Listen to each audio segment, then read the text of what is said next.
पुढची बातमी, राज्यातील वीज ग्राहकांना वाढीव वीज बिलातून कोणताही दिलासा मिळणार नाही। मीटर रीडिंग प्रमाणेच आलेली बिलं ग्राहकांनी भरली पाहिजेत असं ऊर्जा मंत्री नितीन राऊत यांनी म्हटलंय। 2 दिवसांपूर्वीच महावितरणने वीज बिल वसुलीचे आदेश काढले होते। त्याबाबत बोलताना ऊर्जा मंत्र्यांनी ही माहिती दिली। त्यामुळे वीज बिलांबाबत राज्य सरकारने यू-टर्न घेतलाय हीच चर्चा आहे। दरम्यान माजी ऊर्जा मंत्री आणि भाजपचे नेते चंद्रशेखर बावनकुळे यांनी वीज बिलाच्या मुद्द्यावरून नितीन राऊत आणि ठाकरे सरकारवरती घणाघात केलाय। तिघाडी सरकारमुळे जनतेला फटका बसत असल्याची टीका बावनकुळेंनी केली।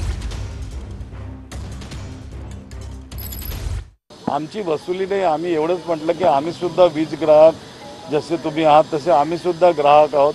कोल इंडियाचे, बँकांचे ग्राहक आहोत। अनेकांना आम्हाला सुद्धा पैसे द्यावे लागतात। तर जे वीज वापरलेली आहे ते विजेचे पैसे तेवढे आम्हाला बिलं ते आलेली पाहिजेत। त्यामुळं आम्ही हा आदेश काढला। कुणाचंही कनेक्शन त्या ठिकाणी होणार नाही आणि कुणालाही त्रास दिला जाणार नाही, एवढं सांगायचं। जोपर्यंत महाराष्ट्र सरकारचे मुख्यमंत्री आणि उपमुख्यमंत्री, अर्थमंत्री वीज खात्याला 7-8 हजार कोटी रुपयाचं अनुदान देत नाही तोपर्यंत वीज बिल माफी होऊ शकत नाही।